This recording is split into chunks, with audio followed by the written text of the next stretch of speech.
What is happening, everybody?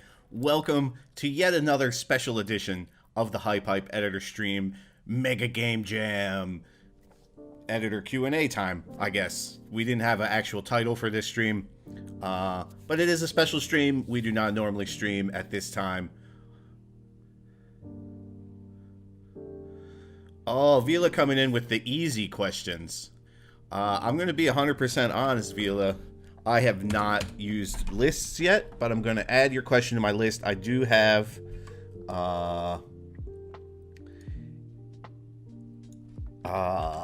little list of questions here that I've collected from a few various places that we're going to run through here, and that is now one of them.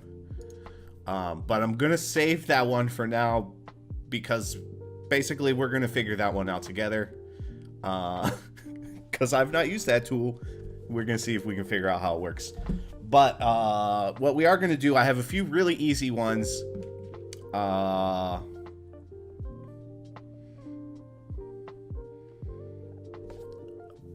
have a couple easy ones we can rock through here, and then we can get to some more complicated stuff.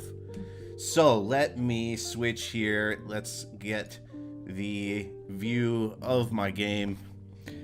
This is not what we're going to come back to this one in a little bit, because one of the questions I got was, let's break down how that one was built. But first, I have a couple really easy ones here. So let's go. Do I have drafts for these already set up? It seems I do not. So we'll just open a random draft here that I know has little to nothing in it. Let's cancel the autosave. Let's see what we got here. Let's get rid of this stuff. That's some from an old example, and let's move our camera out here a little bit more so we just have some room to work.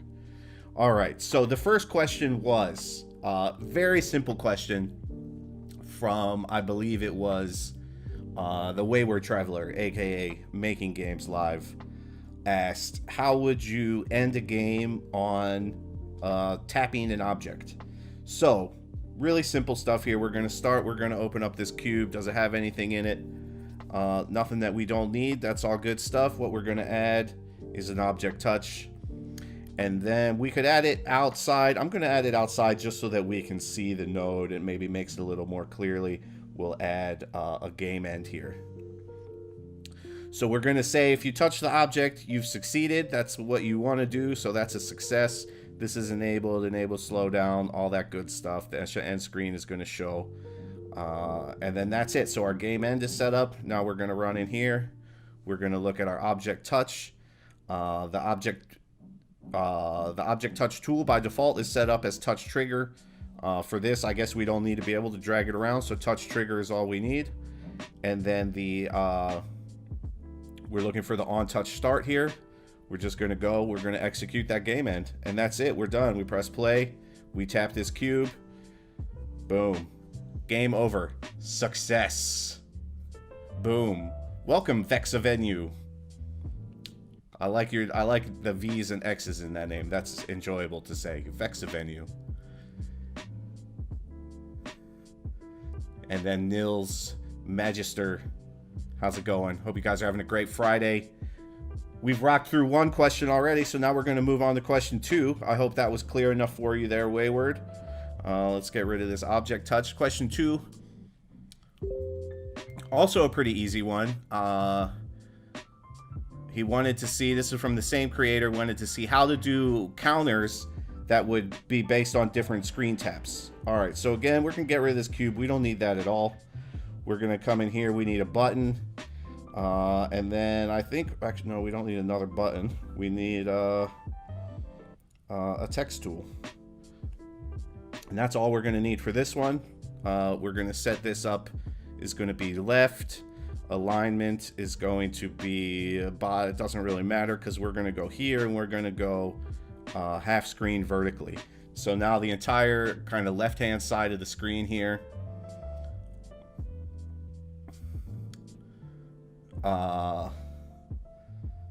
Sorry, I got distracted. What up, Hamu? Also, what up, Ryan? I don't know if I said hi earlier when you said hi. I apologize. Anyway, so we set up the button. It's going to take up the left half of the screen here. So on start, we're going to go to this text and we're going to do value. We're going to do add, and we're going to do 1. And then in the text here, I think it's not set up yet. We need to make that a number. And we're going to make the alignments on the Y, the left. And I'm actually just going to put that center since it's a little easier to see on this big screen here. And then just so that we know what it is, we're going to name this left tap so that it will be labeled. So now if we play, we can see here I can tap on the left side and I'm getting that counter going up. And then the next thing we're going to do is just take that little situation, copy it, and then we only need to change 2 parameters in here. We need to move this to the right, and we need to take the text. We need to move that to the right. And now we have it set up on both sides. Boom. And then if you wanted to do some sort of compare, this is getting a little more complicated than what was in the question. But since this setup doesn't actually do anything, let's make it do something. So I'm going to get a value inspector here. I'm going to actually copy that. I want 2 value inspectors. We're going to be looking at the value in the text value. Yes. And let's have these always run. And this is also going to look at the value in the other text. Value. No, that's not what I meant to do. That was the output. I want the target. Target is the text. Value. Yes. And then this is, let's also put that on. And then I don't know, what are we going to look for here? Let's say this is going to go to a compare. Both of these values. So we'll send left to compare A, and we'll say right to compare B. And then that's going off constant. No, we don't want these to execute always. What we're going to do is we'll set up something kind of similar to, I think, the game that inspired this question, which is we'll have a timer. So we'll say there's an interval here. Actually, let's make it a timer so that we can visualize the time. So we'll grab a time here, and we'll make it really short. Give me that back. So the end time will be, let's just say 5 seconds. How many taps can we do in 5 seconds? Output on end is going to execute this compare. And then just to keep this simple, we'll say, let's grab 2 text tools here. And the first one is going to say, left wins. Oh, you know what we didn't do? We didn't change the text on this one. That's my bad. Let's do that really quick. This should say right tap, not left tap. Okay, so that says right tap now. This says left wins. We're going to put it in the center, and the center, we're going to make it large. And then this one is going to say right wins, also large, also center. And then in the compare here, we're going to look. We're going to say, let's say greater. I guess the problem is if it's equal. Well, we can't really do anything about that. Maybe we need to get some more settings in this tool. But we're going to say, so if A is larger than B, then that means left has won. So we're going to go here. We're going to activate visible on. And then if it is not, then that means right has won. We're going to go here, activate visible on. And then I do need to remember to not visible either of these. And so now we have a basic setup here. We can tap for 5 seconds, and then after 5 seconds, it should tell us who has tapped more times. Oh, I forgot to visualize that time, but that's fine. There we see, left has won. I can still tap there, so we need some additional logic maybe here. Actually, on time, we don't want to be able to tap anymore, so we can go here and we can just disable both of these. Activation enabled. No. What just happened there? I'm going to go activation enabled. Why does it not give me the option to enable that off? That's weird.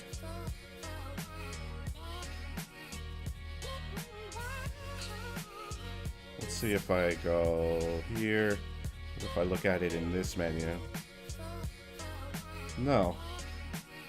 Weird. I don't think that's how that's supposed to work.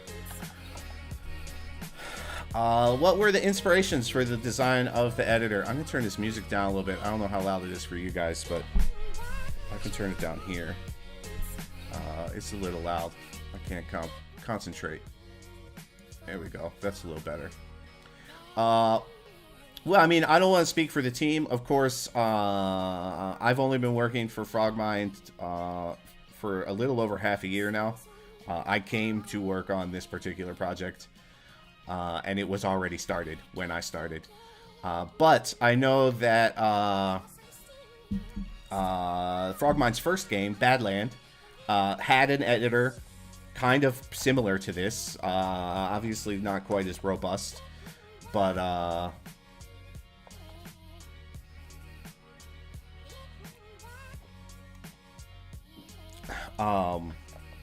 think that was the beginning. And of course, way back in the day, myself and Johannes, who's one of the founders of Frogmind, worked together on a game called Trials that also had a pretty robust level editor with a lot of similarities to this one that we have now. Certainly not the same. This can do a lot more. But I think that was the seed planted about a decade ago now. More even. Longer than a decade. But yeah, that's that. MA, fire away. I'm answering questions. I believe I'm done with this one. I hope, again, Wayward Traveler, this helped you out a little bit. Obviously, this little setup right here with the buttons and the text was all you asked me for. I gave you a little bit, extra there to make it into a kind of like functional game logic. All right, now the next question I have. How long has HypeHype been in development? I think a little over a year now. I guess maybe we're getting close to, I think about a year and a half. It hasn't been super long. But obviously, like I said, the seeds of it were planted in the Badland. So it's not like, we just started from scratch a year and a half ago. We had some foundation to build upon.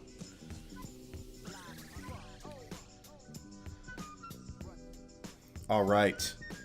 So the next question is how to add a leaderboard to the player health add-on.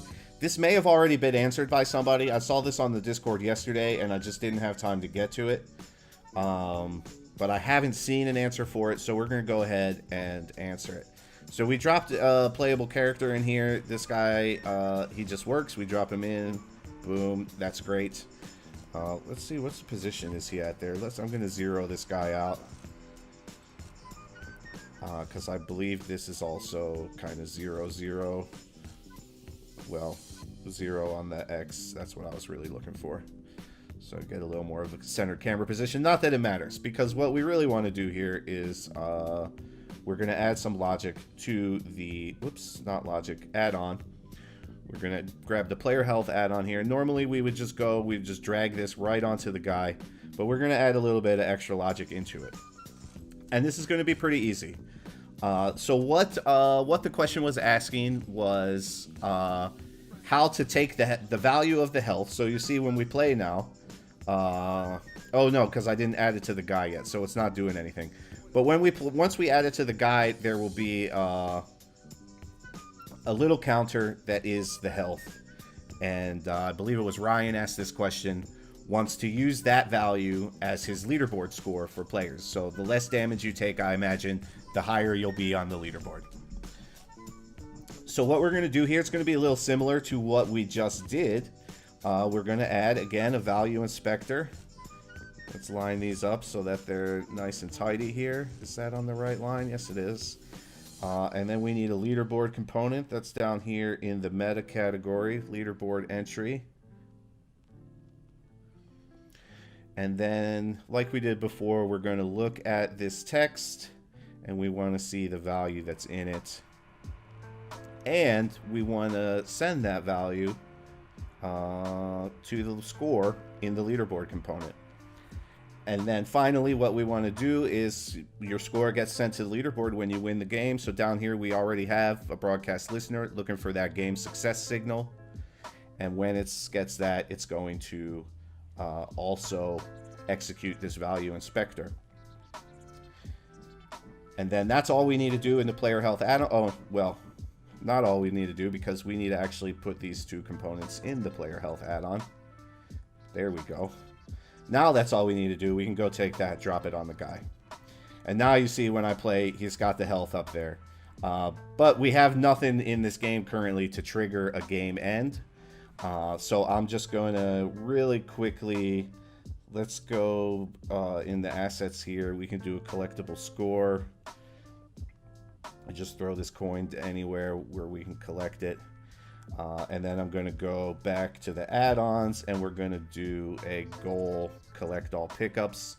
So now we should have logic already in place to where I collect that coin, it's going to end the game. And what you're going to see when I collect the coin is it's going to tell me, boom, I got a leaderboard score of 3. If I'd taken some damage, that leaderboard score would be lower, because the leaderboard score is always going to be this value up here with the health. All right, so there's 3 down. Only 15 minutes in. We're rocking through these questions. The next one's going to take a little bit longer, though. Let's see what happened while I was explaining that. We have, could you make an add-on just allowing dragging the camera view to look around? We actually do have that add-on. I think the problem is...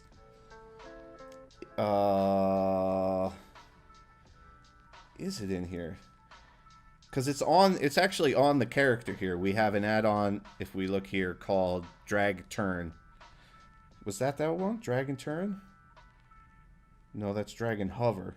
So yeah, I think the thing is for some reason it's not, the Drag and Turn is not in the list of add-ons here for some reason. I couldn't say necessarily why. But if you go here to the playable character, you can delete it from the playable character, and then it pops up in there, and then you have a whole bunch of logic related to dragging the camera.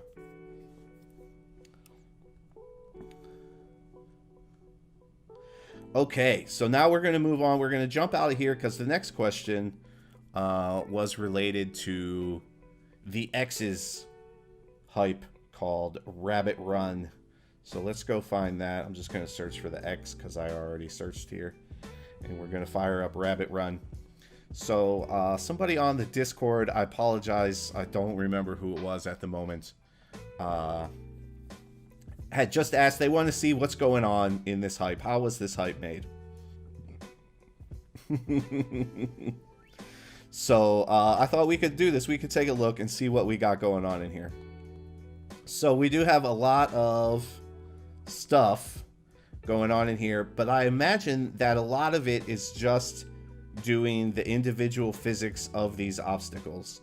So for example, in this first section here, we have these kind of square pillars that go up and down, and I'm going to assume that these are just a transform with a wave generator. Exactly. So you got the transform on there, you got the wave generator that's activating the transform on a tween, and it's just slowly moving those up and down. There's probably, I would guess, maybe some offset somewhere. Is there,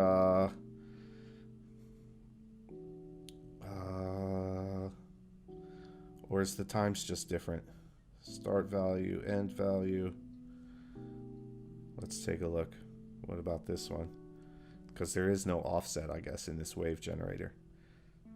So I guess the times are just a little bit different, so that these don't all move at the exact same speed. Yeah. So as you can see, our duration in, our duration out here is slightly different for each of these.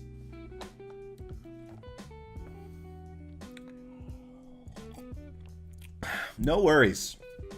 I like trying to sort this stuff out. And I mean, I assume nothing you have going on in here is too complicated. What do we got here? I guess this is your countdown timer of some kind.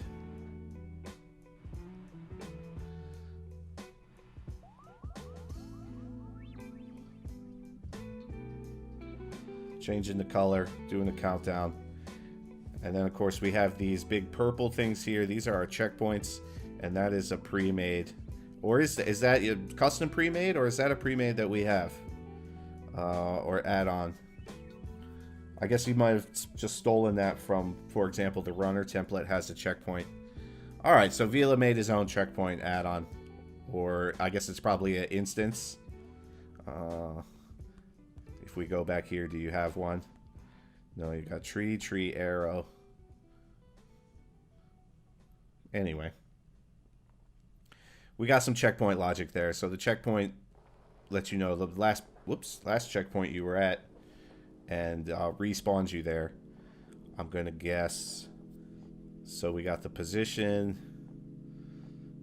We got to compare here. I'm not sure what that's looking at. We got checkpoint there.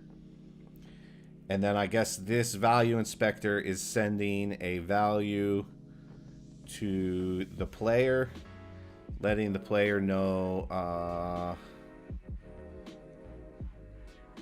where to reset. I have no idea how all that's going down.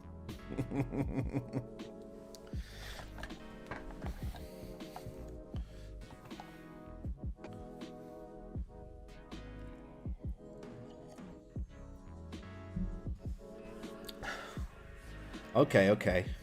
Cool. So the compare is kind of like letting you know which checkpoint you should be at.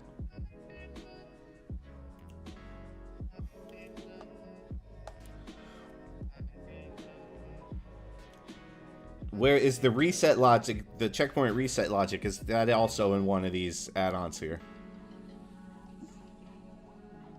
Or is that somewhere else? Oh, because you got the vector transform. This is it, isn't it? Yeah, the vector transform is given an X value there from these value inspectors. So that is what's resetting the player. Okay, cool. So there's a check going on. I guess in the player here, you got a value inspector looking at the Y position. That's going to a compare. And if you fall below minus 5.8, boom, it's going to trigger a checkpoint reset. Dope. But then every time you hit a checkpoint, it's updating the value in this vector transform, I guess, yeah? So yeah, these are all non-executes. So every time you hit a checkpoint, it's updating this X value. And then when you fall below the Y value, it executes this vector transform. Cool. Really cool. So let's see what else we got here. I guess... so this is just being done with a force, these spinning objects. So it's just a force that's on.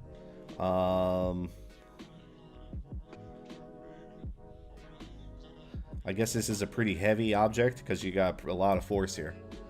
Hey, Abby, what's happening? Happy Friday. Hope you're having a good one.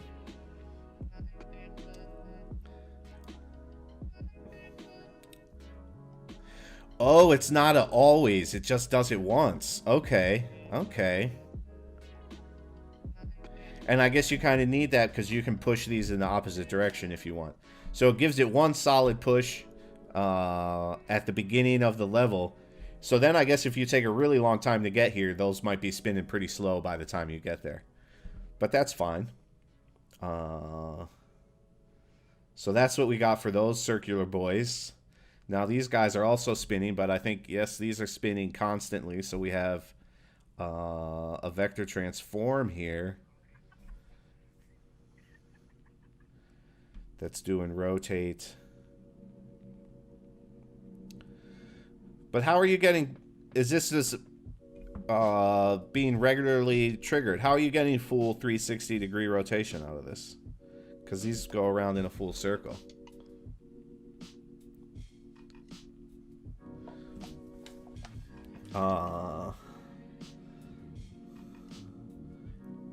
Is it just triggering? Is it triggering this? Oh, it's on a loop here. So it triggers it, it triggers it again, it triggers it again. So it just keeps going. Okay. All right.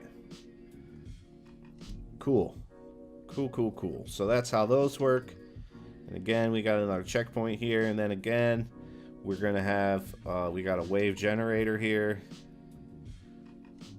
Spinning these between these two values. So we're going about almost 90 degrees on either side. And then we have our speeds here in the duration in and out. And our tween that makes it kind of slow down at the apex of the swing.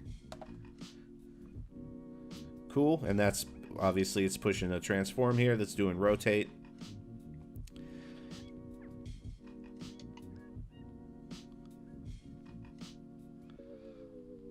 All right, then we got another checkpoint. Now we got these platforms, I'm guessing are the moving platforms from the platformer template. So these are a pre-made that you can just use, or it might just be a pre-made, I don't know. Do we have those in pre-mades, moving platform? No, it's not in there, but it's in the template. You can go steal it if you want. Will HypeHype create multiplayer? There definitely is going to be multiplayer in HypeHype. It is something that is being worked on as we speak. There are homies right now trying to get multiplayer to work. Of course, it's a very complex thing with a lot of different systems and features that all need to work together. So I have no idea when that's going to be ready. I can't tell you that, but I can tell you most definitely multiplayer. Going to be there eventually.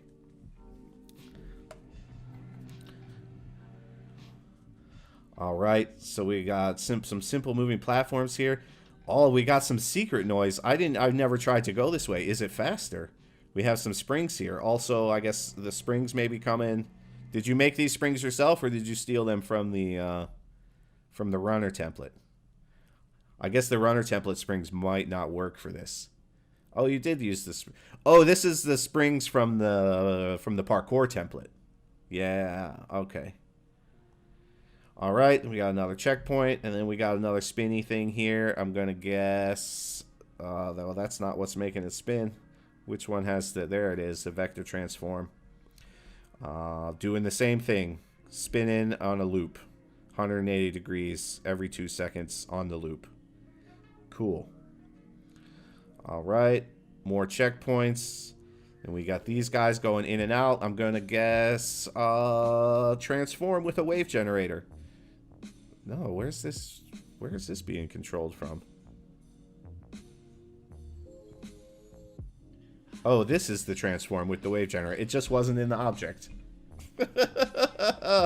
Hey, Noah, what's happening? Glad you can make it. So the transform is out here. I imagine the transform is out here so that you didn't have to use the local direction of the transform, which maybe wasn't going in the direction you wanted it to go. Or you just did it that way because you felt like it.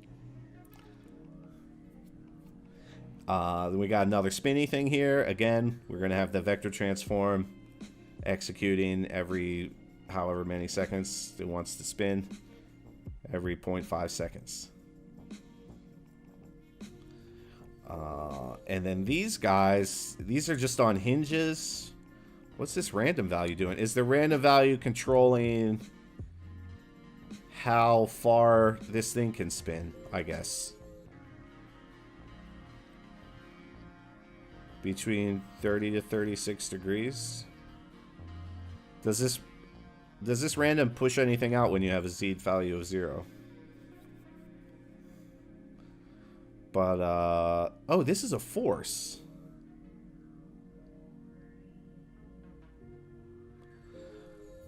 So you aren't doing these with hinge joints? I could have sworn this was going to be a hinge joint.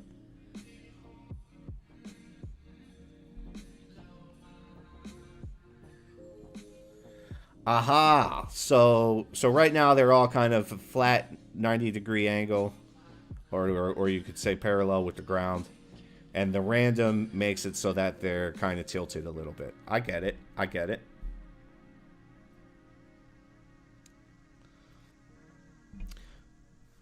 But these spin if you touch, yeah? So there has to be a hinge somewhere. Or is it just kind of locked in position but allowed to rotate? I guess that's probably what's going on, yeah? Oh, it's not even allowed to rotate. How does it rotate then? Oh, there's one angular here that's not clicked. So it's allowed to rotate only on the Z. Everything else is locked down. So that it can't move in any direction. It can't rotate on X or Y, but it can rotate on Z. Then no need for hinges. Smart.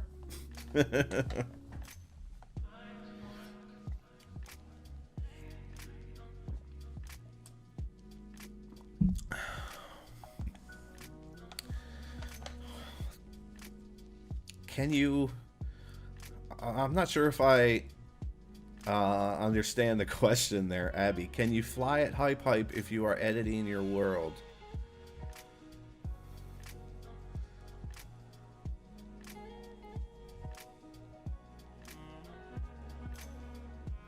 What is up, Jason? Welcome to the stream. Thanks for coming by. Glad to have you here. X says, do I get an A for this? I think this is an A. This is A work right here. This is a really fun level. Really fun.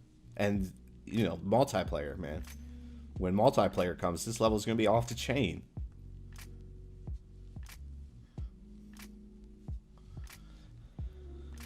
So where were we? We were on these spinny platforms. We figured out how those work. And then again, I think we're going to have a wave generator with a transform for these big squares. So you can see here, we're getting a lot of the... It's a lot of the same systems just being used in different ways. Then we got a checkpoint. Simple jump, another checkpoint. Really nice obstacle course. I guess this is... What object set is this? This is a paintable tile set. Okay. But not all of it is. Some of it are just objects, like this guy. And those are those... What are those objects called? They're fairly new. Right, if we go latest here, we don't have to scroll down too far to find those. Oh, wow, I've been adding a lot of stuff to this. You guys been on fire. Where are those walls? There they are. Alright, so that's these pieces. These kind of like nice rounded obstacle course pieces.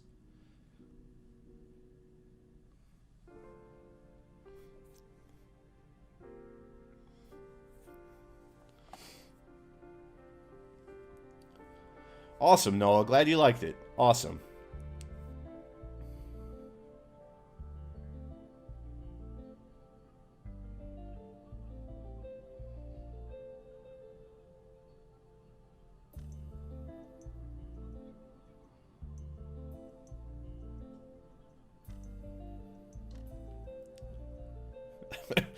Bruh.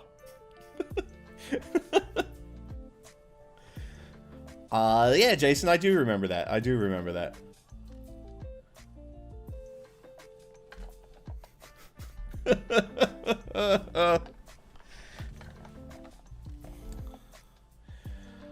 Would HypeHype have 2D editor mode specifically made for 2D games? So I think a more kind of 2D focused thing is something we would like to do.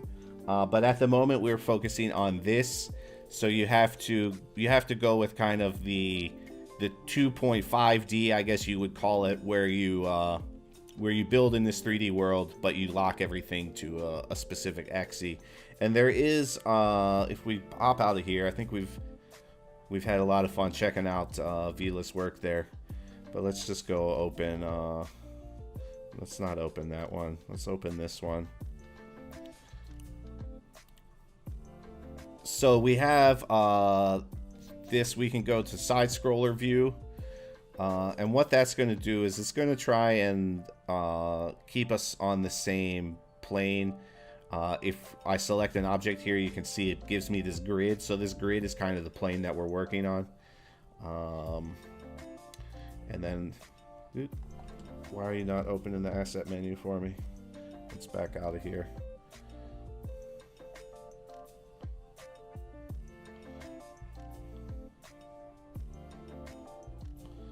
Sure, let's load that autosave.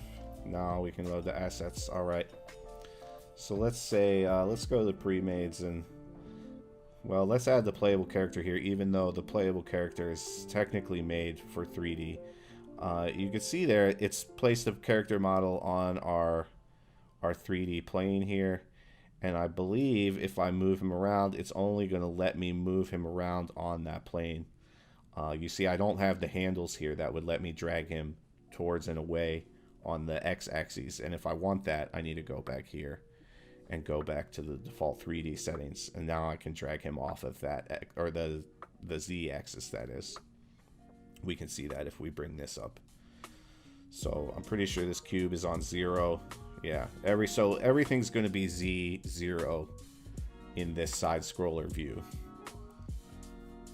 But of course, if I just go hit play with this particular character, it's going to make the world 3D, because that's how that character works.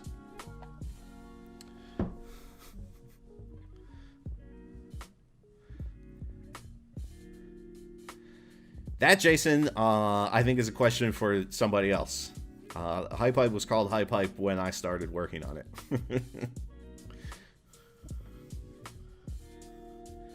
All right, so now I think if nobody's got any more easy questions for me, I have to look at the X's hard question.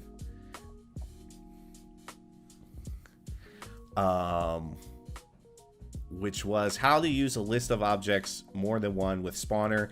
I hope Hamu is still here. I see he said something recently, because I'm probably going to need his help with this one. So let's go again to this blank canvas. I don't know why I backed out of there. This is a good one to start on. Let's not load that other stuff that I did. So we're going to need a list.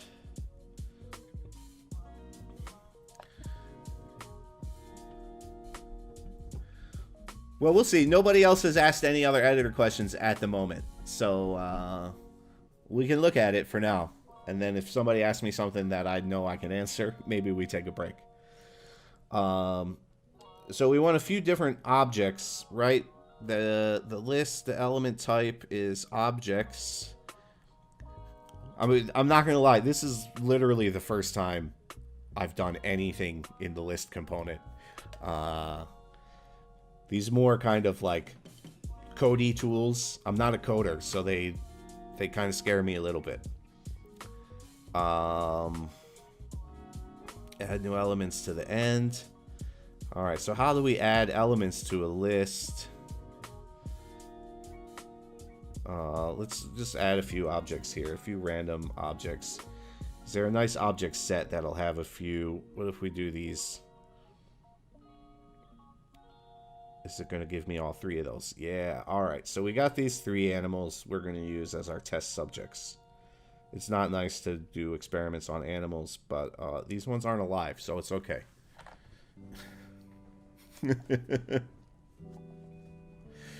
Where did my name, Shogun, come from? Why did I start calling myself Shogun? So there's a movie. It's called The Shogun Assassin.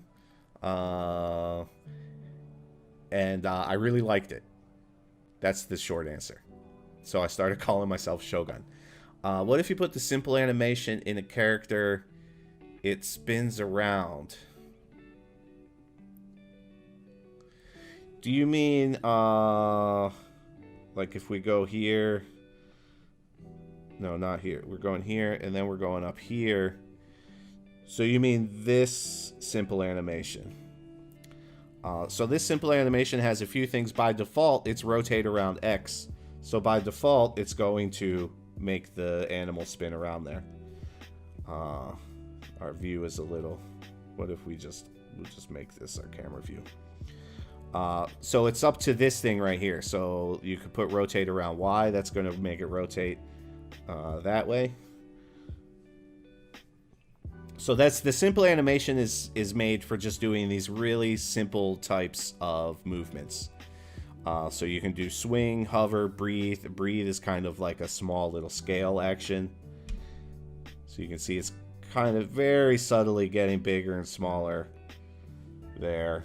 It's not too drastic. Most of these animations are not too drastic. Of course, you can change the values and then make them more drastic. And then you have swing. And then that's going to kind of do like a back and forth depending on which angle you use. And I think, I'm not sure, but if you put that simple animation on a playable character, the simple animation, the rigged animation, I don't know how well they play together. Obviously, we didn't see any problems with it here, but if you're controlling a guy, I guess the main thing is that the simple animation doesn't affect physics. It only affects visual. Sorry. Nice beard. Thank you.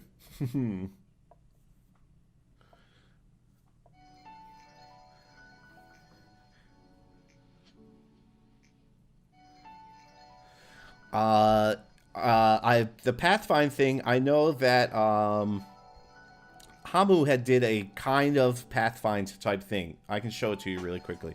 Let's save this because we're going to come back to it because we're talking about this one with the X. But I know on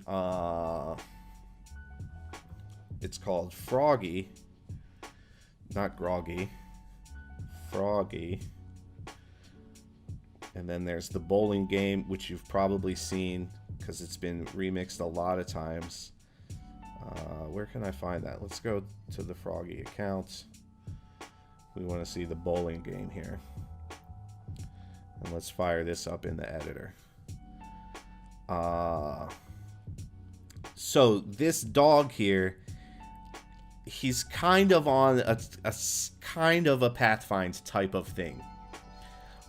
So basically we have a spline here. So if you don't know splines, they get a little more complicated, but essentially it's this light blue line that you see going around, and then there's this arrow which is following that path around this line. And so then there's the dog is not actually being controlled by the spline, but he's got a I thought he had a look at, right? Is it in? It might be in here. Yes. So he's got a look at on him that is looking at this arrow that's going along the spine. So basically the dog is always following the arrow around. But if the dog was to get knocked off of his path by, say, the bowling ball, he's not going to like just try and snap back to the point where the arrow is. He's going to keep his speed, and he's just going to continue to follow the arrow around the spline.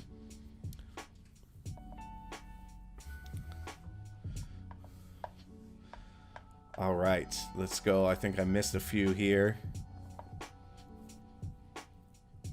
Set the arrow visible. All right, so we can actually watch this happening if we turn the arrow on and we give it a play. So you can see the arrows moving there. And then if I throw the ball here, whoops. What happened to the ball, Hamu? There we go. Oh, and I guess the spline waits. If the dog gets knocked off the path, the spline stops, the arrow stops moving. So the arrow's only moving when the dog is touching it. And that way you don't get into a complicated situation where maybe, for example, the arrow ends up over here, the dog's over here, and he just gets stuck on this wall. So good piece of little extra logic there. But yeah, if you want to check this out, this is the bowling game by the account Froggy. You could just steal all that logic right there from that game.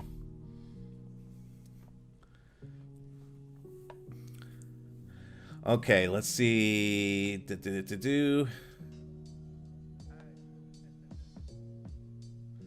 Oh yeah, right on. Paper Mario. I haven't played that one. How to delete drafts. You cannot delete drafts. If you have something on your profile that you do not want to be there, you can go in and let's say, you know, let's say for some reason this, my most popular hype, let's say I don't want people to see it anymore. I don't want it on my profile. 1.4K people on the leaderboard. It's plenty. So I could go edit, I could go save, and then I could click this unlisted. I'm not going to do it because people, obviously, they like this hype. I'm not going to hide it. But then it'll end up on this unlisted tab. Nobody can see that tab except for you. But currently, it is not possible to fully delete drafts or published types because of reasons. I don't know what they are, but they exist.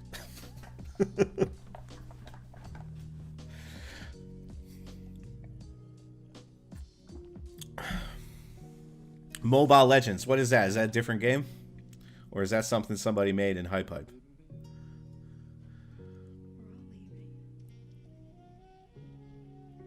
In App Store. Alright, maybe I'll go check that out at some point later. I don't play a ton of games on my phone or I'm on a tablet here today. But I do play some. I tend lately to be stuck in playing the same few games on the phone. Okay, so, and then let's go back to drafts. We'll go back to this. And now we're gonna see if we can figure out this list thing. So, how do I add objects to the list is the first question.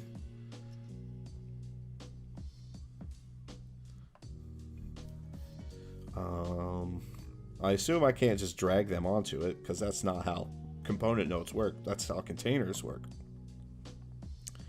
So I need to do some sort of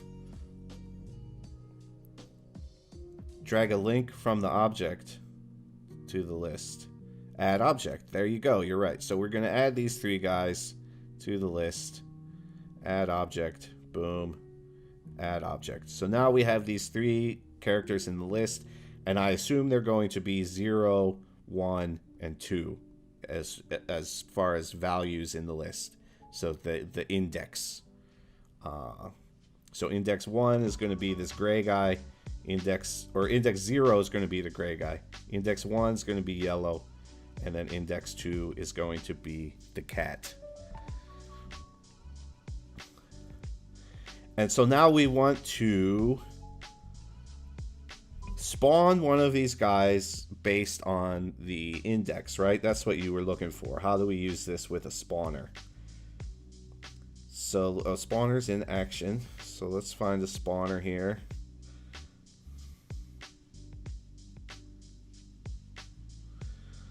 And then we are going to get last index, get value at index. What are these outputs going to do? For each value.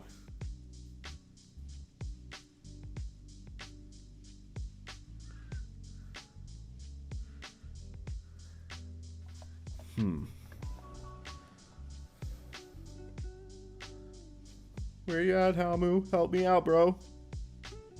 Bruh.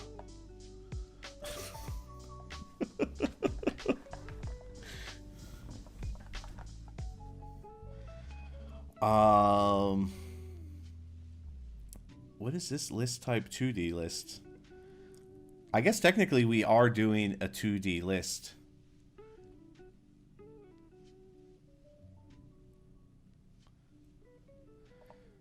We'll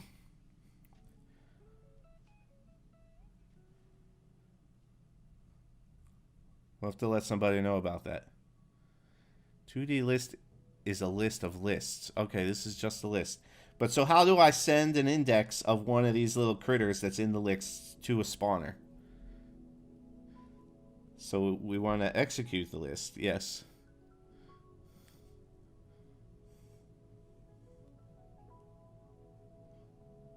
So on time, we're gonna on time execute. Value inspector on start, taking the object as a target to the list, add object.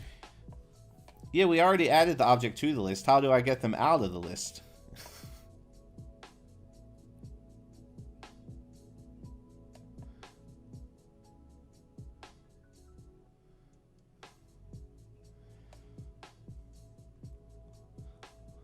Will that also be... I wouldn't think that would be a value inspector.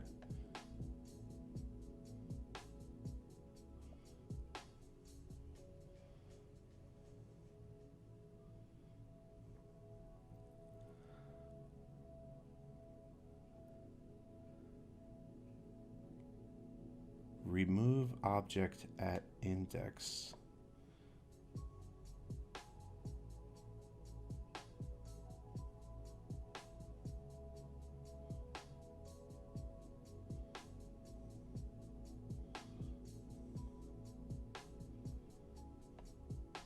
that didn't do anything.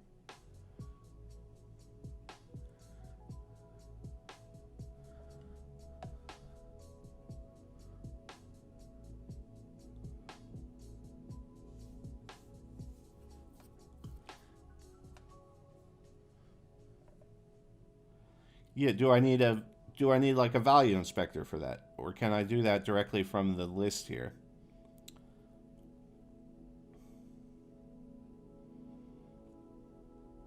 Whoops.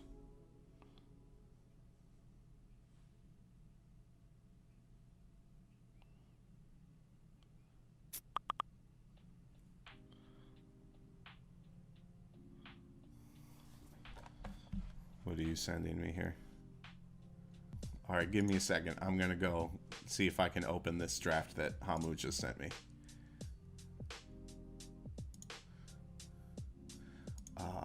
Where's my... Here it is. I'm just going to go to BRB for a second here. So that I can... well, let's close this garbage that I just made. And then I'll open up this messaging here. Hamu, give me this hype. Okay. And boom. Back in action. When is my birthday? My birthday is in August, in the end of August. I am of the age where I prefer to not have birthdays anymore, so although I mostly don't. Thanks, Noah. Thank you. All right, so let's see what we have going on in this. So first of all, if we play it, we can just see here, it's just spitting out different color cubes. So let's see what the logic is that's going on in here. So we have value inspectors that are actually sending the object to the list at the beginning, as soon as you start, right? We're on start here, yes. So on start, these three boxes get put into the list. The interval trigger just executes the list. And then we're using the get value at index is going here to the spawner. And that is sending... And then list remove. Okay, so essentially what's happening is when the list is executed, it's sending, I guess, the last cube in the list, and then it removes it from the list, and then it spawns the next one. So that's why it spawns 3 times and then they're gone.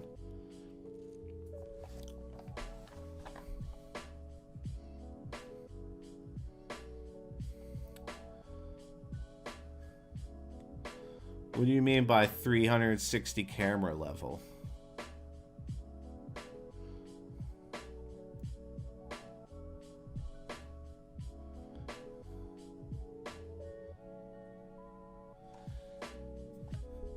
Do you mean like a level where like you can tilt the device and it changes the view? Like those, they call them kind of like VR levels.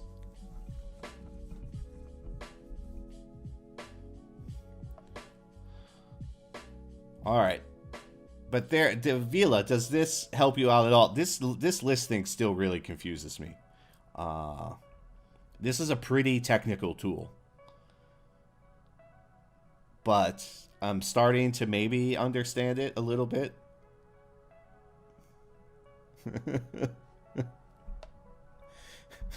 Yeah, I mean, I feel like I did too, but this does work.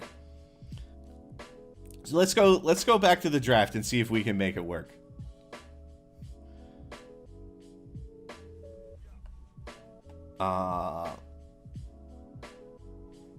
Let's go back to the draft that I made. So we've already added these guys. So now we're just going to do, this is going to be on time executing the list. Oh, I think it was doing that already, wasn't it? We have a weird little logic thing going on here. There we go. On time, executing the list. So the list get value index is boom, get value index, spawned object. And then also get value index. And it was... Is it remove this val... Oh, it was remove this object. It was there at the very end. Remove this object. And so now if we loop this, we should get...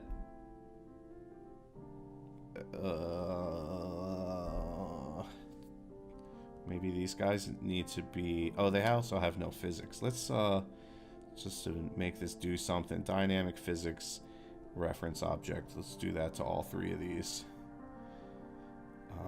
But still, I think they still should have showed up there. Right?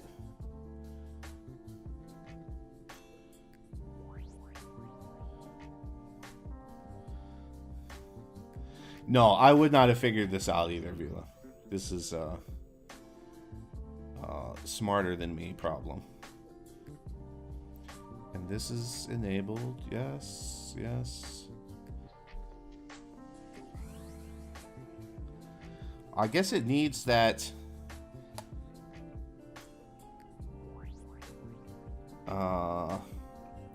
Does it need that value inspector step there, Hamu? Or, like, if we just send all of these right away, does it not save these? If I just go like this. No, because it says remove this value. So, what then says add object.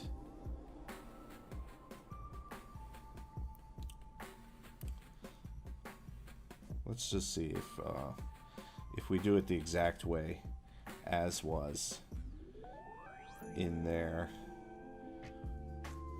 So this target, well, we're going to go there, but we're going to go object, only object, value output, add object.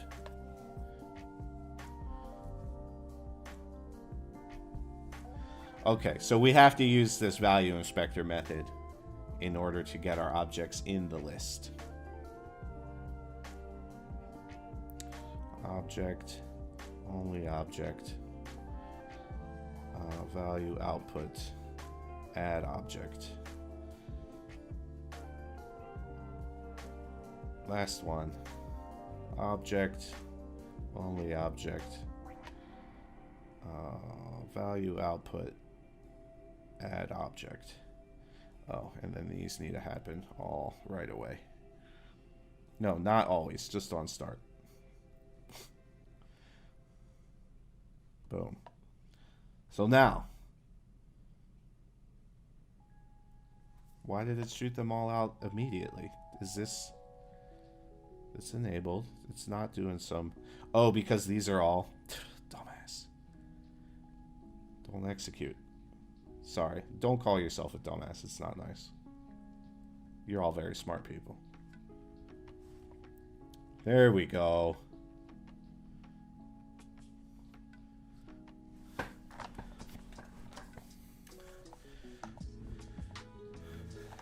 All right. And so, yes, I will save this as a draft. The one that Hamu made, though, is maybe a little cleaner.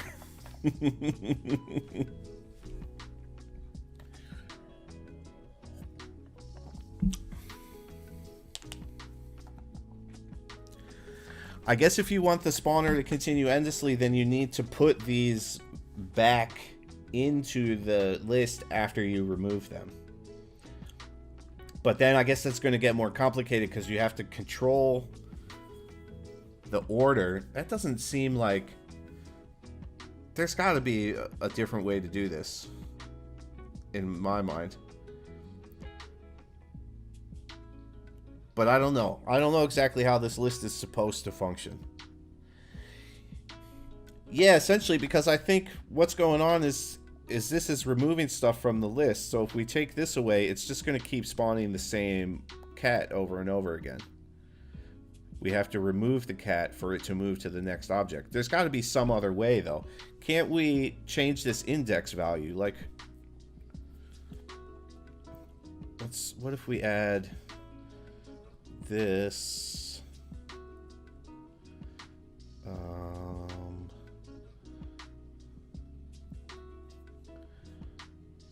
Maybe a compare.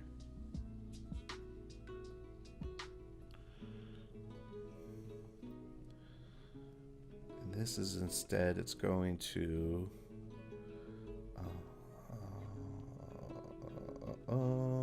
get rid of this. We're going to say on time. We're going to add 1.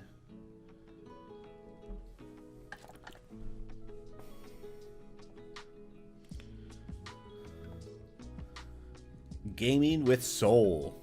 Excellent. Most excellent.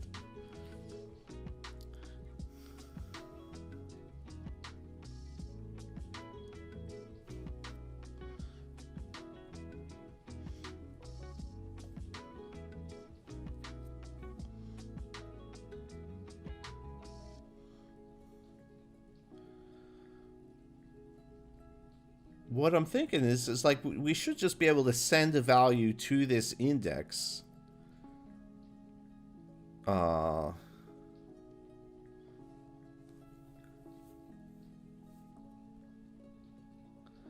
Yeah, but what if we do that? On object created, let's go to the...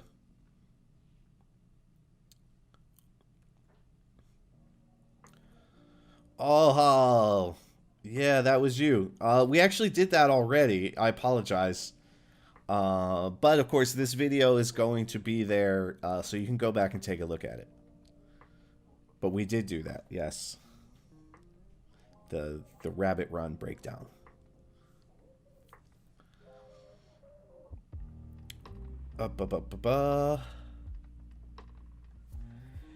Yeah, it's definitely, it's not unusual. Not unusual at all to struggle a little bit at the beginning, especially now when a lot of this is still very much in development.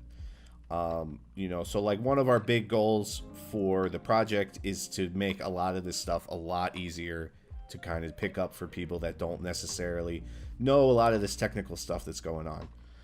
But at the moment, it's obviously not there. It's a little more technical. So quite common, you know, that some people have a little bit of trouble picking it up. I did. It took me a little while to get off the ground. I also had to unlearn some things that I had learned from using similar tools, you know, things that I've used in other tools that work kind of differently in here. I had to kind of unlearn that, rewire my brain a little bit to work the way things work in here.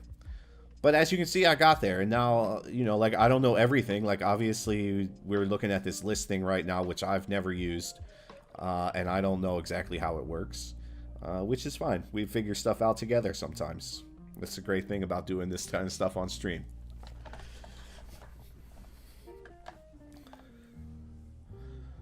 All right, one more question from Ryan.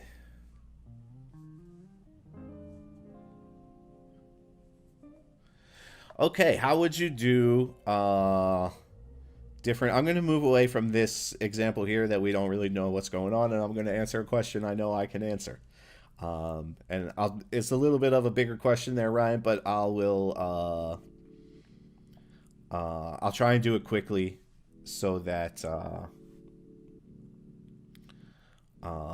maybe you can catch it before your battery dies. But if not, of course, you can come and catch it on the VOD. So we want to see boop-a-doop-a-doo. Let's just make something new here. Actually, let's do the easiest way will be to show it in something that kind of already has it. So let's go to our homie here, the side-scrolling no, that's not what I wanted to do. We want to open this, not close it. All right, so in here we have enemies. Oh, except for these enemies, you don't get score for killing them, do you? You do not. This is a bad example. Well, let's just go, I think maybe, you're talking about Carvin's, awesome space raid. I'm not sure. I haven't done any shooter levels myself. But we can go in and find the space raid here, and let's see if we can break apart somebody else's wall of logic. All right, but there is going to be here, as I suspected. Very nice. So this looks crazy because there's a lot of stuff going on here, but what we care about here is that we have enemies. We have enemy 1, enemy 2, enemy 3. So we can open these up and see what's going on inside. Let's bring our view down. So I think, let's see. How is he doing this?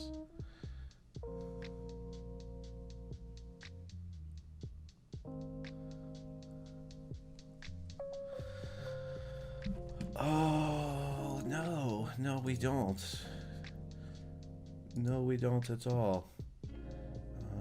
Yes, goodbye. You are the weakest link. You too. Goodbye.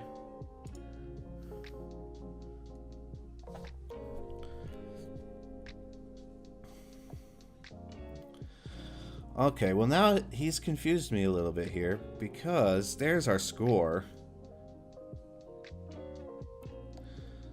So he's sending some values outside of the containers here, which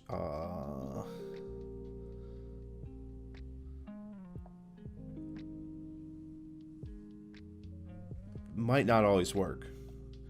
But let's see what we got here. So we're executing a broadcaster. This is the one we're looking at. So basically, when the thing gets destroyed, it's sending a value to this broadcaster that's doing the set score. And this particular value for this enemy is 5.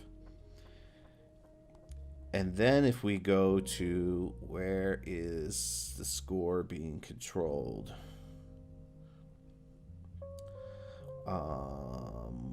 This must be here because there's a leaderboard, maybe. Score, yes. So we have this listener, I'm assuming, is going to be our score plus, and it is sending a value to this variable, and you can see there the operation is add and the output is pass input. So it's taking whatever value has been put into it from the broadcaster, and it's adding it to this variable, which is the score. And then that variable is sending it both to this text and to the leaderboard entry.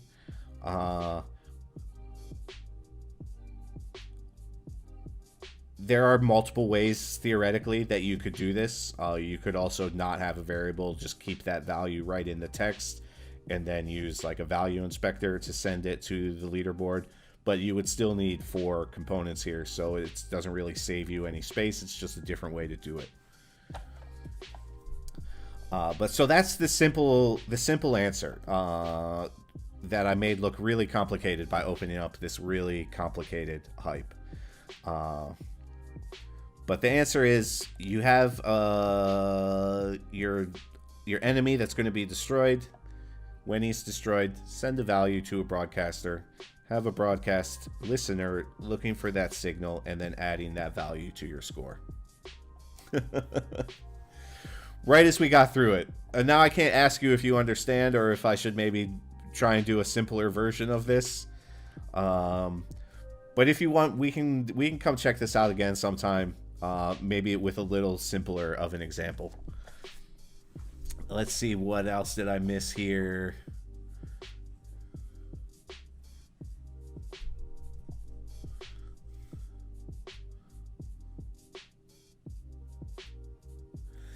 Yeah, absolutely. I can open your draft. If you just tell me what your name is, I should find it when I search. Because I have admin access, I see drafts when I search.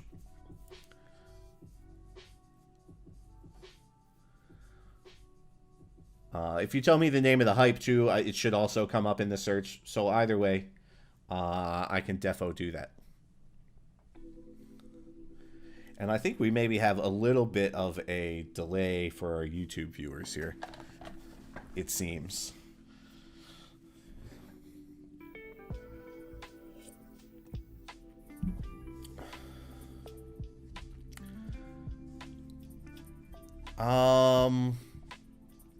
Game Seekers. Okay, I'll check that out in a second.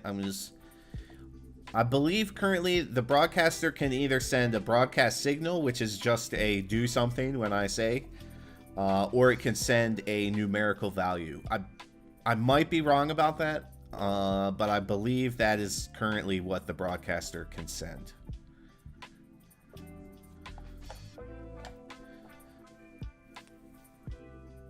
And all right, so now let's check out Game Seeker. Do you have what's the hype you want me to check out called? Don't autocorrect that, please. Oh, it's Game Seekers, but there we go. I found it. But yeah, of course it doesn't show it to me on your profile, but I see a couple drafts here. Which one should I open?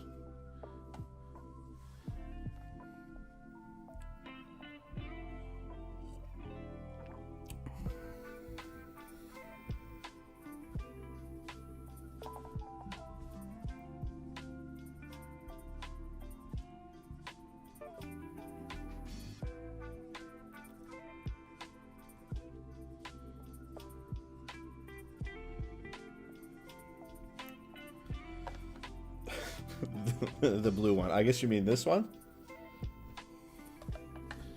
Alright, so what do we got so far? We got a controllable guy here and a door. So what is it you want to do in here?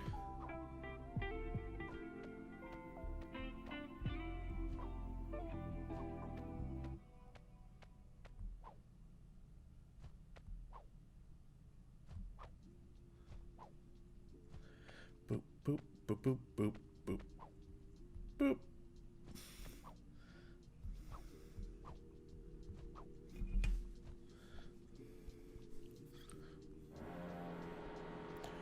Oh, that's nice.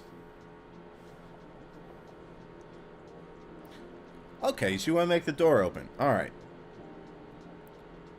Pretty easy. There's a few different ways you can do it. The easiest way is going to be with a hinge joint. The one thing you're going to want to worry about if you use a hinge joint is like you have a little bit of collision there between those two objects. That might cause a little bit of problem. So we're just going to slide this boy. Oops, I didn't mean to move him. We're looking at this axis differently than I normally work.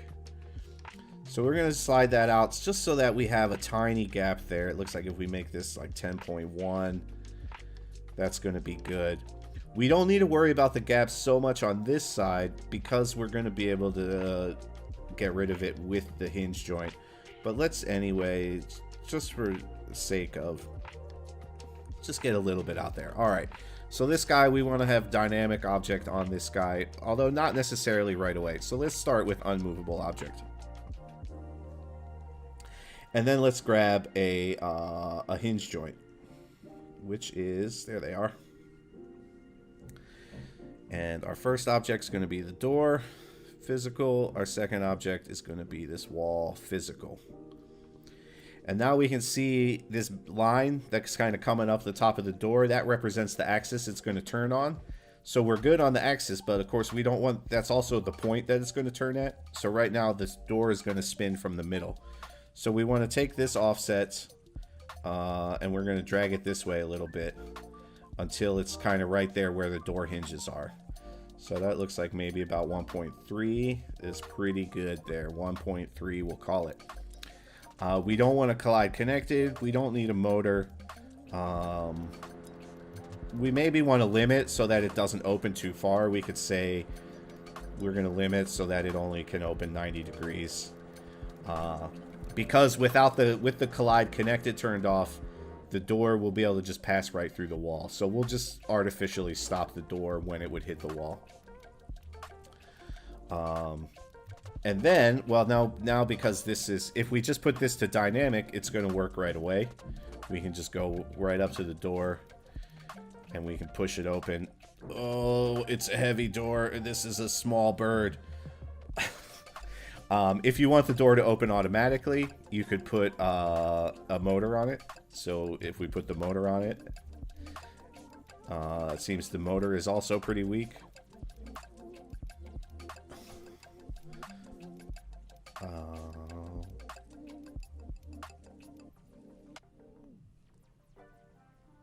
But I think probably what I would do in this situation is here on the object, let's go physical.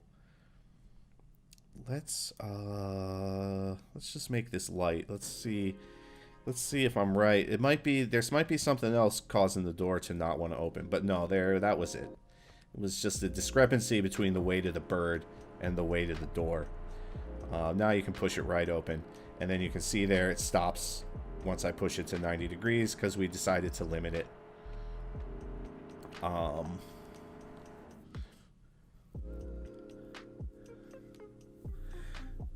Vector transform might also work, but vector transform might be a pain. Let's see if we can do it with vector transform. Let's delete that. Let's add we can add the vector transform right into here. I think the problem is going to be with vector transform, again, is that the center of this object is the actual center of the object, and that's what the vector transform is going to rotate on. So if we put this rotate, we tell it we want it to rotate 90 degrees on Y, and then just so we can see what it does, we'll make it execute right away. So you see there, the door kind of opened from the middle, which is not what we wanted to do. So if you wanted to use vector transform and not use physics, which is generally better, it's more consistent if you use non-physics than if you use physics. I think you would be able to do it by, let's move this guy out of the way a little bit more, and then we're going to get like a pipe type object. I think there's this long cylinder. Yeah, let's use that. So we can place this long cylinder kind of where the door hinge would be, and we can glue this door to that cylinder, and then in the cylinder we can do the we'll change both of these to kinematic, since we're and that gets it from there. All right, so now if we put the vector transform in here, this object is going to be the one that spins, so the door will spin with it properly, I believe. But let's do it to make sure. So again, we're going to go Y, 90 degrees. We're going to execute it right away. And not loop 90, boom. Oh, I think I didn't make it rotate, did I? This needs to be rotate. There we go. Oh no, it's still there. That doesn't, yeah, that's why I would use a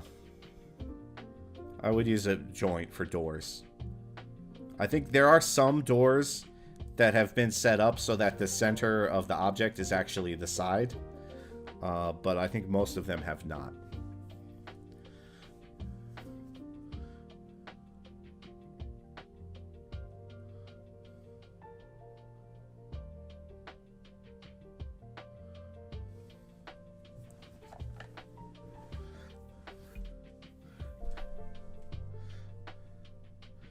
It's no problem if it's, you know, this is not easy stuff necessarily. So, you know, don't worry at all if you can't figure it out right away. I still, all the time, have to ask people for help, you know, on the dev team. Because I don't know how everything works. But yeah, so for this one, I would use the hinge, and what I would do is let's get rid of this vector transform. In fact, can I? I don't know if I can undo enough steps to get back to the hinge, because I kind of did a lot of stuff there. But let's see if I can get it back. No, I can't go back that far. All right, so we're just going to delete that. I'm going to get rid of that vector transform. Oh, you know what?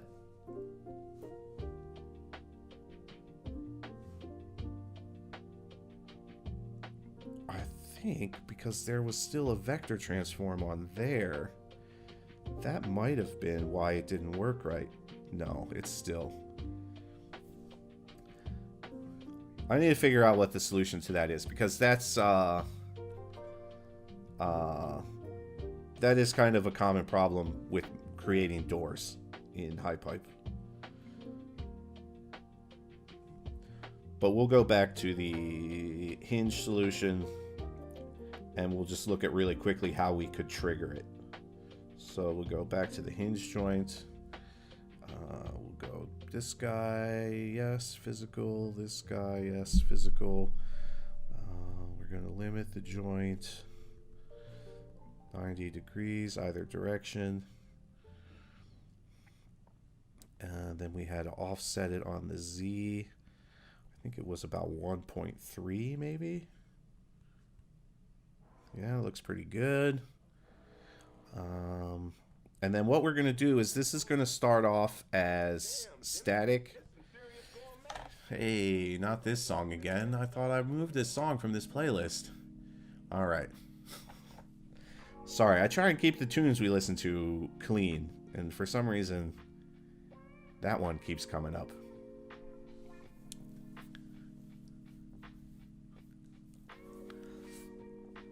Yes, that is true. That's one of the reasons transform is better. You don't. There's not going to be any randomness when you use transform. Whereas if you use physics, there is a potential for randomness. You can actually, if you want to, let's look at how we could make it not random. So what we could do actually in this hinge joint is we could go 0, 0, and I just want to see if that looks like that, right? So if we say, let's put a little, let's just say, I'm going to make this a trigger, this part of the ground, so that when we walk up to the door is going to open for us. So let's add a collision trigger here. And let's say on collision start, we're going to go and we're going to check these angle values, and we're going to turn both of them to 90.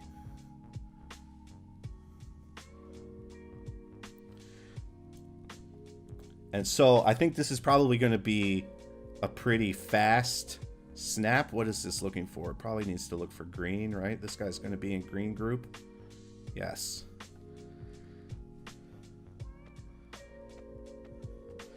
No, it didn't work. I've used this trick before. Why didn't that work? Am I not colliding with that collision trigger? I should be. Collision trigger. It's enabled, green, sending hinge, 90, 90. Let's just grab a value inspector and just see if that's working.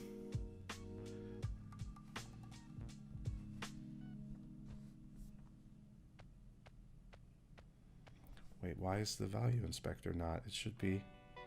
Oh, because I didn't. The target is this guy, hinge joint. And the value is this, and not that. We're not sending any values. We're just inspecting values. There we go. Wait, how is it 90 already? It shouldn't be 90 already. This is... Is there other green groups that are hitting this thing? Are these guys... No, they're gray. These guys are gray.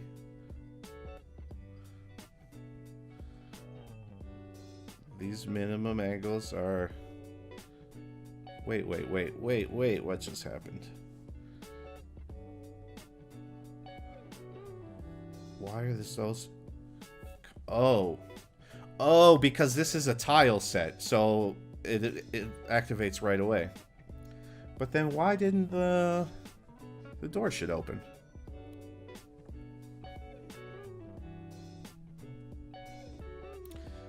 I'm gonna get rid of this from there. Let's put it here where it should be. And we'll just use a cube as our trigger, and then we can actually see it too. Oops, well, I didn't mean to take a small one, but no big deal. So we're going to leave that visual. It's going to be unmovable, but we're going to make it a sensor so that it doesn't stop us from passing through it. And now this is going to get the collision trigger. This is looking for green.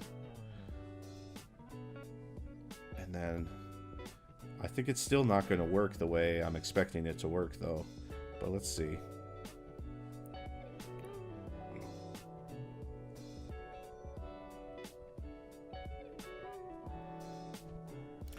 Why can't I see my ball there? Oh, because it's too high. Put this guy down towards the ground. There we go. Okay, so now nothing happens as expected. Let's look at this guy. It's 0, 0, 0, 90. Why is it? It should open the door when that value changes. Oh, because this isn't dynamic. There we go. This needs to be dynamic. Now. Oh my god. Why didn't it work? It's not a motor thing here. It should, because this is basically, we're just changing the limit angles. So it should force it to 90 degrees when I change the limit angles. And I know this has worked because I've done it before.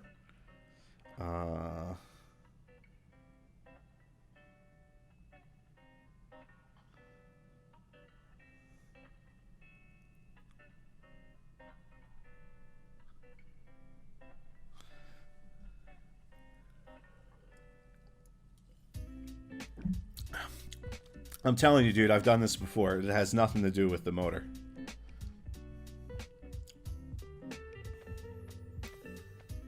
See?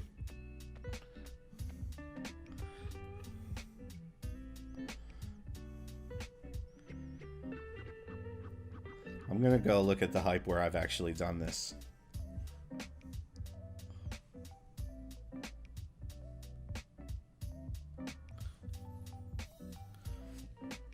So, if we go in here, I've been working on this on previous editor streams this week.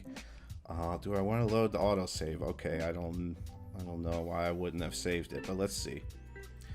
So if we open this up, I have in here, like if we play this guy, both the rocket rotating and the way the player kind of rotates left to right, that's all being controlled in this same way. So I have these values that are feeding the hinge joint, min and max, into these hinges.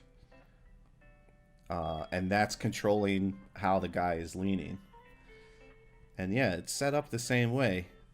Limit joint, no motor, no collide, no local.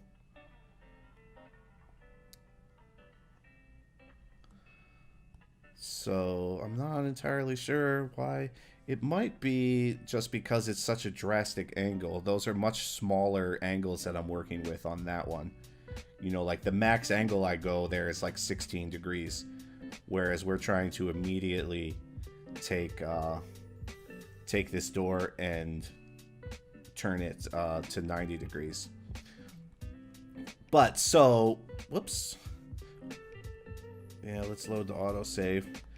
So our solution is actually going to be what you suggested. We're not going to do what I was trying to do, which was maybe a little bit of a hacky solution. But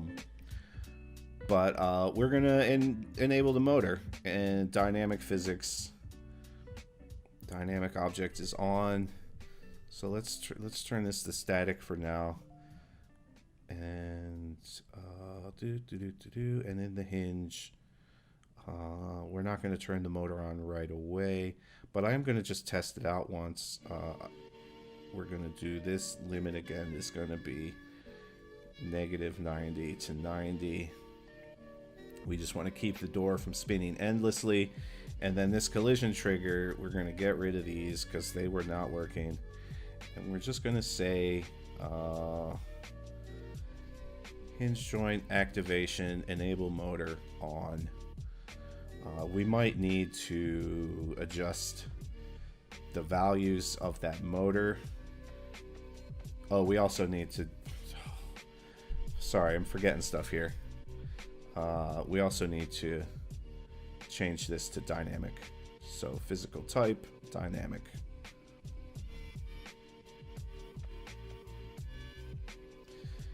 And there, yeah, you can see it's trying to open, but I think the forces here are just not strong enough.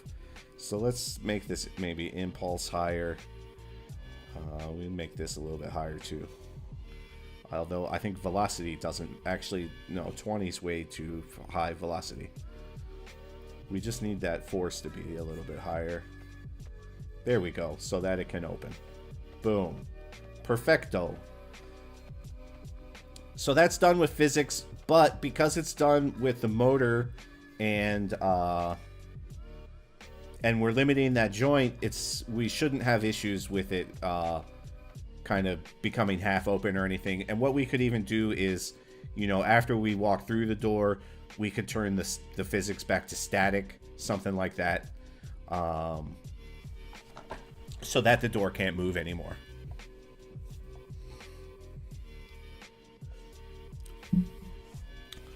Yeah, wave generator might have worked there too. I think the real solution is we need to make better doors.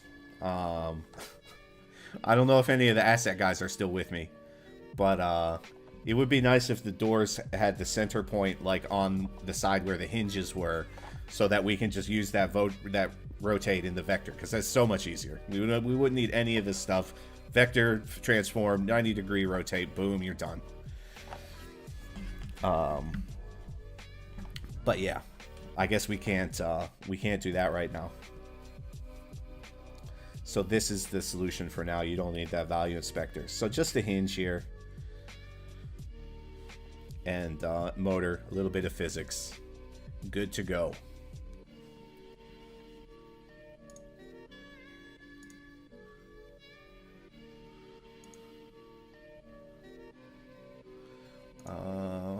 Just gonna check out some stuff here.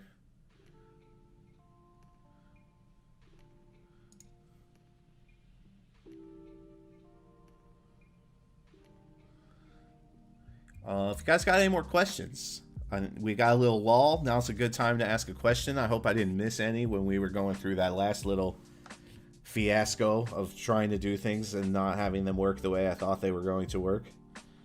But we got there in the end. And now the bird can walk through the door.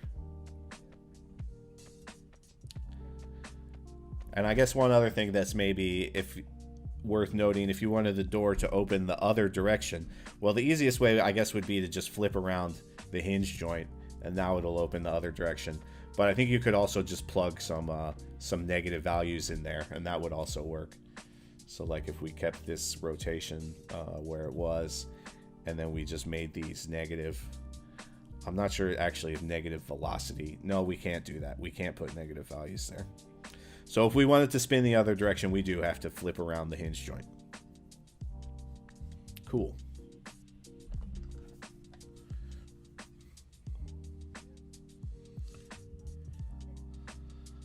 All right. What do I have here? Anything that we didn't finish looking at?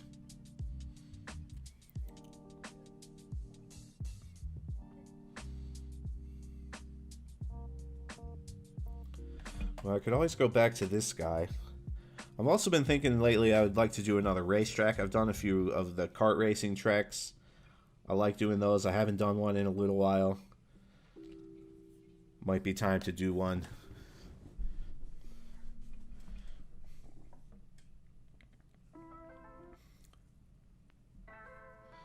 I do also have, actually, there's a draft here that's just... this was a door example. If I'd known I'd still had this, I would have just opened this up. This is actually a door with a key example. So this door doesn't open. But if you go over here and you collect that key, then the door does open. And this door is working just purely on physics. So you can see I had to push it open there. And then after it opened, it kind of bounced back a little bit. So that's a 100% physics door.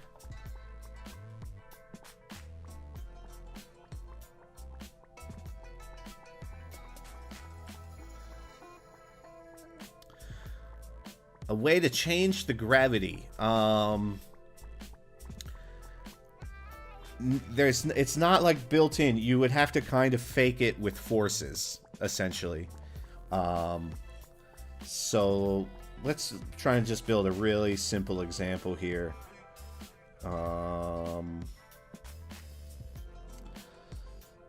Let's go to... Do I have anything where setting this up would be pretty easy? Well, actually, this one might work. So we're gonna just add some random stuff to this guy.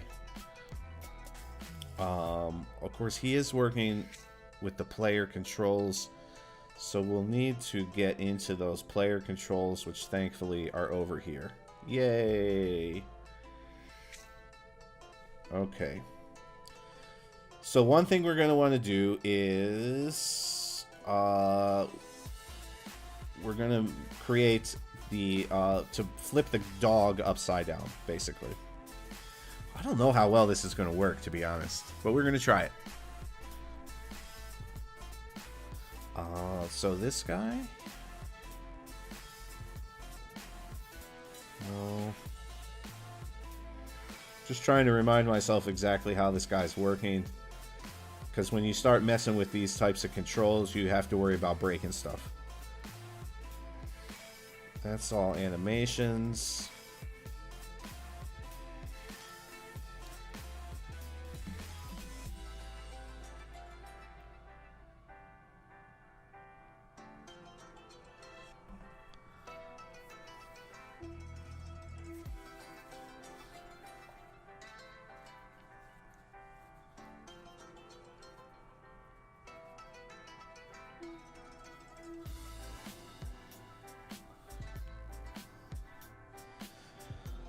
Okay, how much time do we have left here?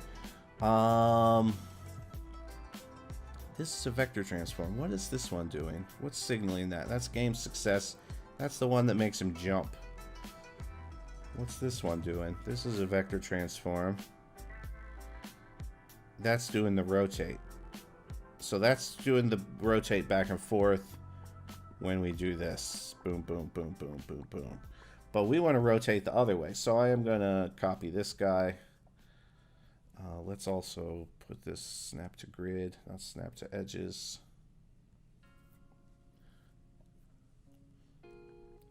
And then we're going to make this, I think it's going to be X we want to rotate on.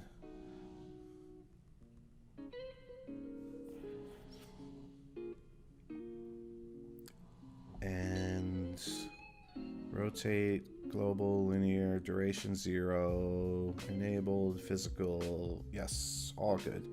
So now we're going to add a new broadcast listener, and we're going to give it a new signal, which is going to be new signal is going to be gravity. So we give it that, and we say we want to get rid of all this other stuff that it's doing because I copied that one. We're just going to say on signal received, execute that guy. And then we're also going to need a force. Is this a force? Force is connected to that guy. And this is the jump force, but that's not what we're looking for. But I'm going to still use this. And then I think we're also going to need a toggle here. Do I have a toggle in here already? I do not. So let's grab a toggle. And let's make sure it's in the container. Yes. All right. And so when it's on, output when on is going to activation enabled on, and then output when off, activation enabled off. Okay. And then this guy is also executing that. And this is going to be enabled, no, but always yes, on start, yes. Effect physical, not local force. We want that to be a global force, and not reset velocity. 30 I think is going to be way too high. So let's set this down a little bit.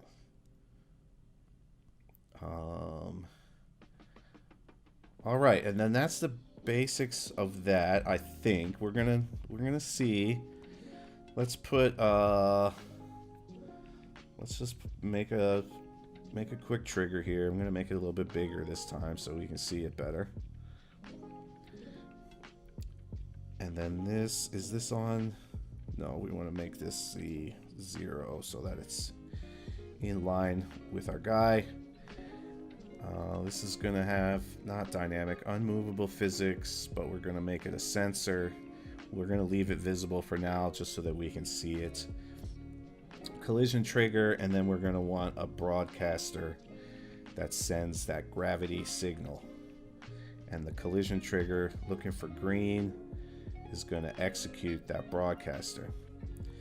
So we should, when we touch this thing, turn upside down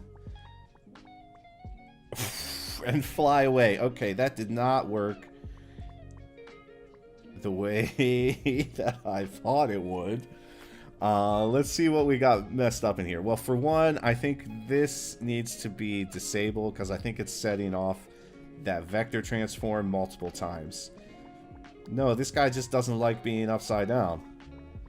Oh, it's because he has a stabilizer in there. That's going to mess this up. This is the raycast. That's a force. Is there a stabilizer in here? Maybe there's not. Why is that guy flipping back over?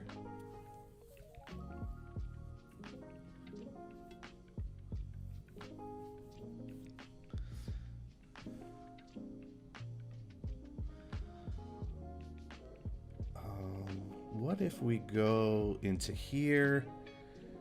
We're going to go physical. It's already limiting angular. Let's limit all the angulars.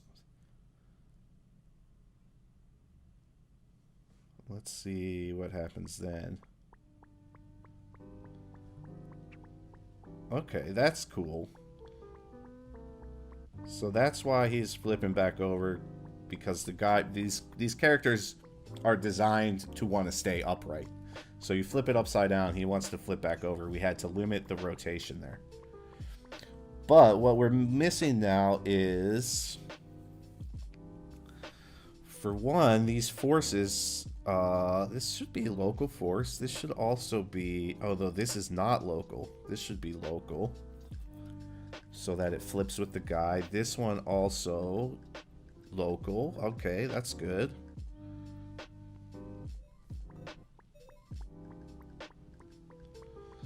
Okay. So now, what is the deal with the force?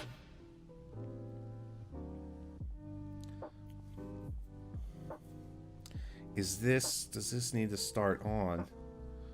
That might be it.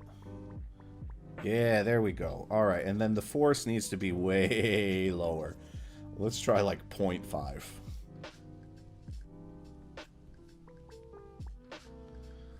That's not bad. And then if we go over here and we put something there for us to walk on. So let's just grab like well, this will be fine. We want this to be at 0. Let's scale it up a little bit so that we can walk on it.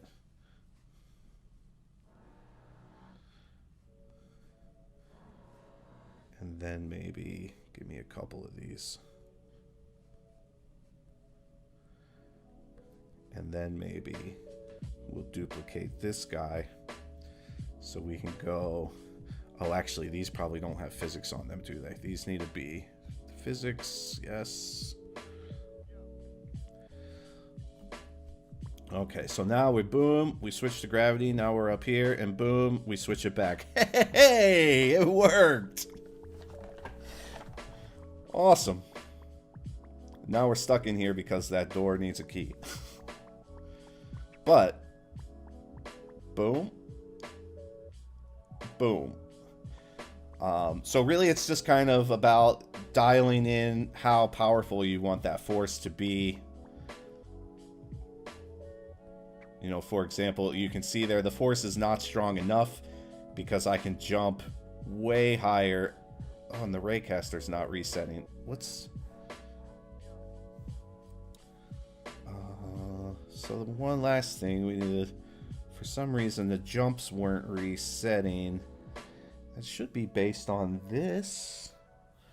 And we did make that local. It's looking for gray. Are these not in the gray group? They should be.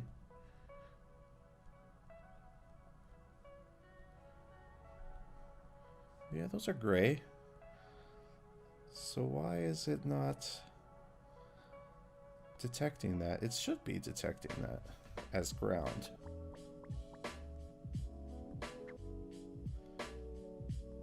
But it's not resetting my jumps for some reason. But we go back down here, it does reset the jumps. So what is resetting those jumps?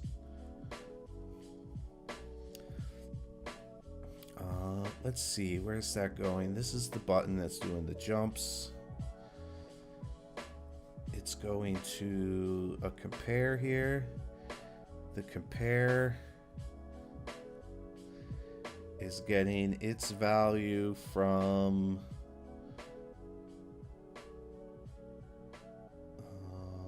this variable, but also from the button. The compare is the number of jumps. Yes. So you have one jump. Once you press it, you don't have jumps anymore. So where's this guy getting his value? His value is coming from the player controls. So that's the number of jumps that you're allowed. Yes. Okay.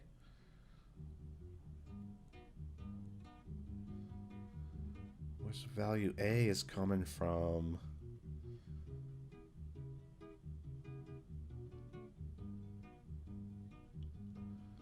Inside here. Oh, it's the stable. There's the stabilizer. I knew there was a stabilizer here somewhere. Is inside this character box. So that's why it's not detecting the ground, because the stabilizer is looking for the actual ground, and we are no longer using actual ground. So that's going to be another workaround. We're going to have to use the raycaster, I think, instead of this stabilizer for compare value A going here.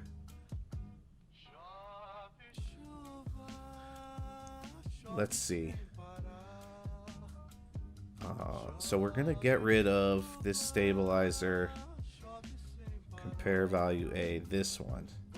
And then in the raycaster, we're going to say did hit is going to be A value 1.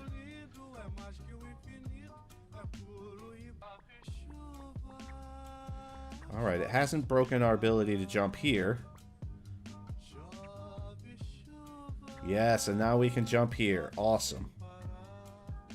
But before I got on that sidetrack, what I was pointing out here was that when we're on the ceiling here, we can jump way higher than we can while we're on the ground. Well, I wouldn't say way higher, but a little bit higher. So that for that, we just want to play with this force. So this force should be a little bit more. If we make it actual 1, we can see we're jumping there, I guess about 3 to 4 heights of the guy. So there, 1 we can see is way too strong. So we actually want this to be somewhere in between, maybe even a little closer to that 0.5. That's starting to get there. So basically what we're doing is we're mimicking the force of gravity with this force. Of course, it has to work a little bit harder because it also has to counteract the actual gravity of the game world, which is still there.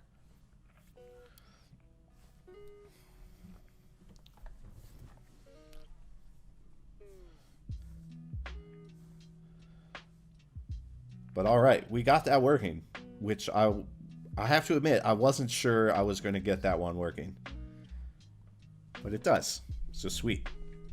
I got about 10 minutes, a little less than 10 minutes left. If you have any more questions, feel free to shoot them into the chat. Probably nothing complicated at this point.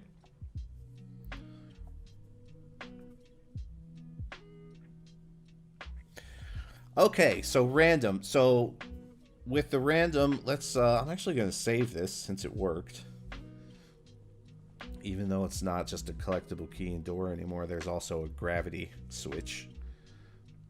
But anyway, let's just open up something random or something empty. Like this is pretty empty. Let's edit this. We can get rid of both of these guys. So we want to look at the random value generator, which is here somewhere. There it is. And then we're just going to send that to a text so that we can visualize it. And let's say, yeah, between 0 and 100 on random value is going to go to the value in the text. The text is going to be a number. Let's just put it right in the center so that we can see what it's doing really easily. Let's make it large.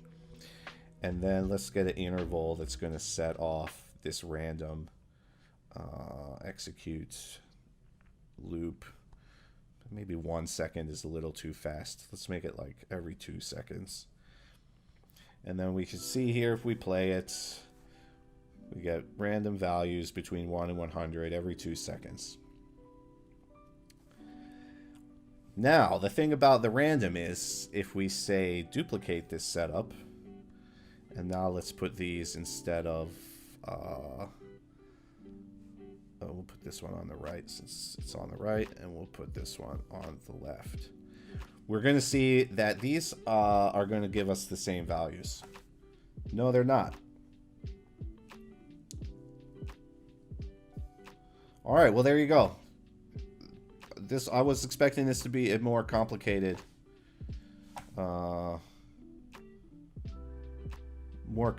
explanation, but this actually does add some extra randomness to you. For you. But if you want to increase that randomness even more, then the seed here is your homie. We just throw some random numbers in that seed, and that's going to affect the kind of the calculations that it does to get at those random values.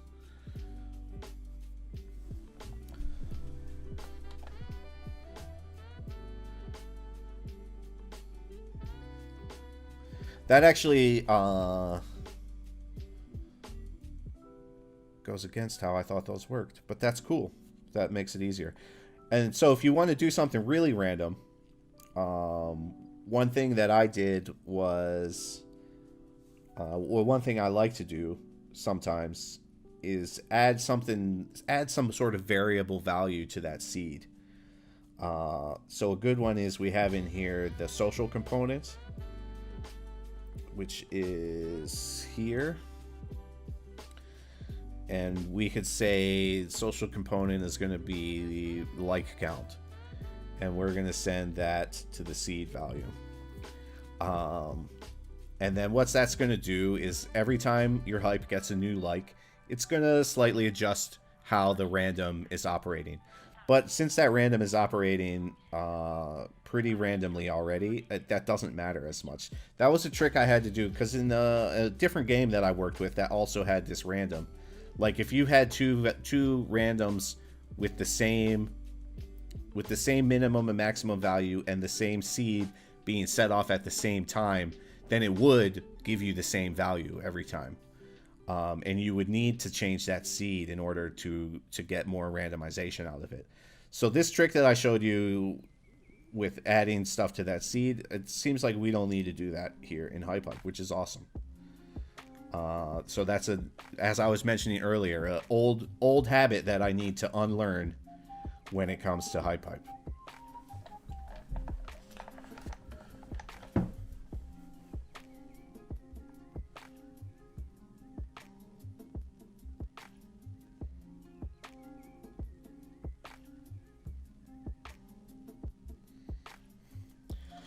All right, and I think it's a little shy of 3 p.m. here in Helsinki, but I believe if there's no more questions, this may be where I call it a day. Thanks a lot, everybody, for coming and hanging out and bringing me lots of awesome questions, lots of cool stuff to look at and examine and figure out. I really enjoy doing this kind of stuff, and I hope you guys found it helpful, because that's my number one goal, is to make you guys better at building your games. Awesome. And definitely, if you're on the Discord, keep asking those questions in the Discord. We try and answer them as quickly as possible, and sometimes even make videos to answer those. If you go on our YouTube channel, there's the tips and tricks playlist. The majority of the videos in that playlist came from answering questions either on the Discord or in the editor chat. So keep those questions coming. We want to make sure that we get you guys the answers that you need to build the games you want to build. I do not yet have a stream schedule for next week. We will be announcing it soon, Monday at the latest. So keep an eye out on the wiki and on the Discord for the stream schedule next week. Next week will be the last week where we're having frequent streams. So most likely, again, next week we'll have streams on Tuesday, Wednesday, Thursday, and Friday. We'll still be trying out some different times. But after next week, the Mega Jam is going to be ending. And after the Mega Jam is over, we're going to scale back the streaming schedule a little bit to probably 2 streams a week. So we'll have the Thursday Hype Showcase stream, and then we'll have another as yet unscheduled stream where we do what we did today, focus on the editor, building stuff and answering questions. But next week, there still should be 4 streams for the Mega Game Jam. And I hope you guys are working hard on your Mega Game Jam entries. There's been a lot of cool stuff already, but there's a lot of prizes to go around. So there's plenty of opportunities still to win some prizes in the Mega Game Jam. Nothing has been decided. I can't wait to see the games. Always in the Game Jam, the last few days is where some real gold comes in. So I'm really looking forward to it. I hope you guys are working hard on some stuff that are going to blow our minds at the end of May.